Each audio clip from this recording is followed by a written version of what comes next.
Abakungu okuva mu kakiiko akavunaanyizibwa ku kulwanyisa obulwadde bwa Mukenenya aka Uganda AIDS Commission balaze okutyolwa omuwendo gw'obupiira bugali mpitawo gukendedde wano mu ggwanga kye bagamba nti kyandirinnyeggere mu kaweefube w'okumalawo obulwadde bwa Mukenenya we gunaatuukira omwaka 2030. Condom is meant for urban people. It is normal. You go to a washroom, you just pick everywhere you go and pick all corners you pick. But in the rural setting, that's why the increase of HIV is high, because in the first place, they don't know how to use condom, and they fear that you see that, and where to get access to condom within the rural areas, it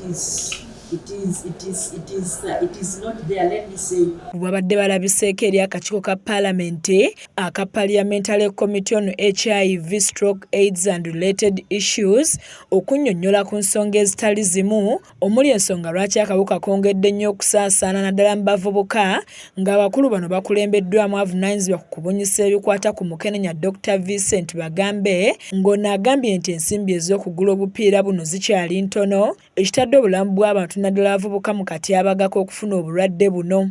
We see progress, but it is slow.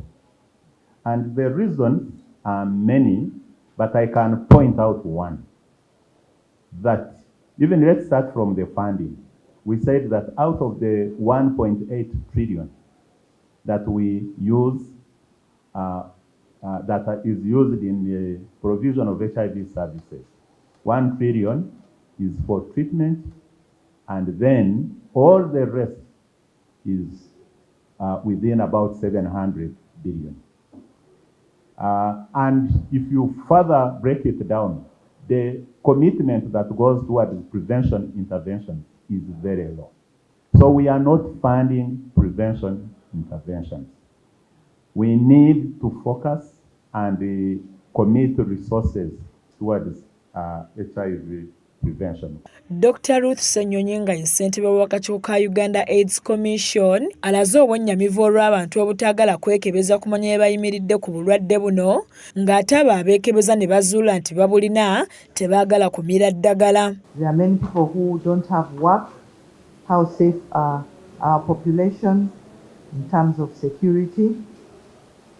And Madam, I think, Doctor, maybe you can look at that. Ono anokoddeyo banneekolera gyange bagamba nti beetaaga okusomesebwa bamanyi obulabu obuli mu mulimu guno na bute bwe bayinza okweziyiza okulaba nga tebafuna bulwadde bwa Mukenenya.